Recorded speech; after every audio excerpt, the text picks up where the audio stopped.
how she's doing and she'd lie and say I'm fine. Ask her how she's doing and she'd lie. Ask her how she's doing. Ask me how I'm doing. All the other kids with the pumped up kicks, you better run, I'll run my gun. Welcome to another video. We're picking right back up where we left off in the last video. It's a mess, so without further ado, get your baby wipes and your bibs and let's get into it. I was part of her life. And it's like, to have those 5 years be just taken from me and I can't even share memories. I can't, it's like those 5 years are being erased from my life. And that's hard for me. But she doesn't want me. Nobody is taking any memories from her. Nobody is saying she can't look back on times she had with Becky. But what we are saying is that you should respect their wishes and look back on those moments in private, instead of on a platform for hundreds of thousands of people to see. There is no necessity demanding that in order to reminisce, you have to have thousands of people watching. At that point, she is just using her relationship with Becky for views, and that is completely unfair and disrespectful to someone who just wants to be left alone. Talking about her, fine, I won't. I don't care. I think it's silly. We were part of each other's lives for 5 years. But this isn't Amberlynn just innocently sharing stories about her past. She has maliciously compared Becky to her new girlfriend on multiple occasions. She has mocked their engagement on her channel, as if it wasn't good enough for her. Nothing she has said about Becky can be truthfully interpreted in a positive way. It's Amberlynn's way of staying relevant in Becky's life, and that's why she continues to do it after she has been asked to stop. She doesn't want to give up her last form of control over Becky because that would mean they're truly over. Just out of respect for her, like, she's not forcing me to do shit. Like, no one can force me to do anything. But out of respect, because I'm not this cold-hearted person that people think I am, I will not be speaking about her anymore. I will say the whole proposal thing, I have had a lot of people say that out of respect for them, I won't talk about our relationship anymore, even though I really want to, despite having literally nothing positive to say about them since we announced the breakup. Literally goodbye. This isn't out of respect for Becky, or she would have stopped talking about them as soon as they asked her the first time. This is about the backlash she's been getting about it. She needs to find a way to make herself the bigger person in the situation now that she realized nobody was on her side in all of the videos she's made disrespecting Becky and her wishes. I'm done talking about this, and I hope she is too. I do want to do some story times for you guys in these So Raw videos. They're just going to be like quick story times of just like random things that have happened in my life. So this one I want to talk about is I was suspended for something I didn't do.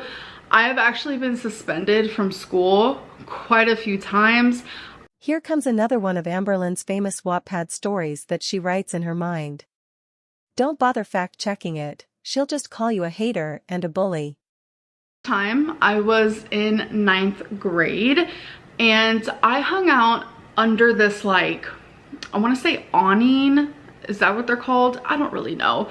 It was just me, my group of friends, and there was this other group of people who hated us. I don't know why. Like, you know how there's like cliques? Who could possibly hate Amberlynn Reid? If she was just as obnoxious then as she is now, I'm sure she was a crowd favorite. Who hated us. I don't know why. Like, you know how there's like cliques? It kind of felt like that type of energy. I honestly got along with everybody in high school. Random fact, I was actually nominated as friendliest or / nicest in high school. It was me and this other girl. Unfortunately, brought to you by /Trust Me Bro. I was runner up, but the fact that I was even nominated says a lot about what people thought of me. Okay, that was a narcissist. I'm just kidding. I had my group of friends, and then there was this other group of friends that like hung out. Generally, people that have to point out that people think they're a nice person aren't actually nice people. And her casually joking about being a narcissist, when she actually constantly displays traits of a narcissist, is kinda sick. Like near there, but like hated us. I don't know. So at the time, for some reason, the group that hated my group, well, I wouldn't say my group, I wasn't like the head honcho or anything, but the group that I hung out with, like my friends and stuff, for some reason they hated me the most and my best friend at the time the most. I don't know why.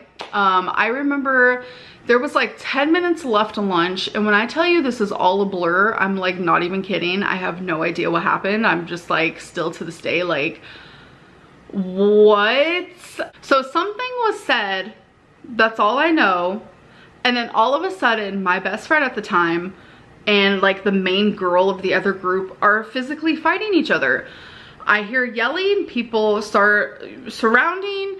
Then all of a sudden there's hair pulling. I see an earring that fell off, and then a girl's nail clipped off who was trying to help her friend.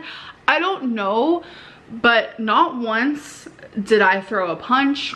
I stood there and watched, I'm not gonna lie. I am not a violent person. I don't hit people, not my jam, not who I am. I do not think that violence solves anything.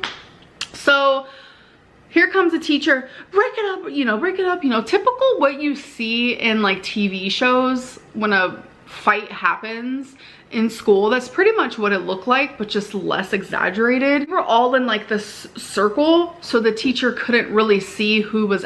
This literally feels like something she read in a bad teeny bopper book or seen in a random, low-budget film about the realities of high school LMAO. Actually fighting. It was a mess. I want to say there was like 15 of us, so definitely less exaggerated than like what you see in a TV show, but it was like that pretty much. So next thing I know, it was me, my friend who fought, and then the girl who fought, and then like two of her other friends.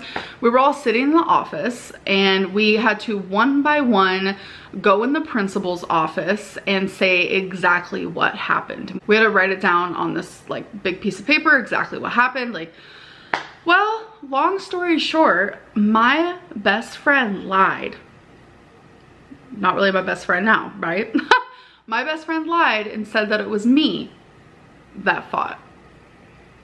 And the girl who fought my best friend said it was me who fought.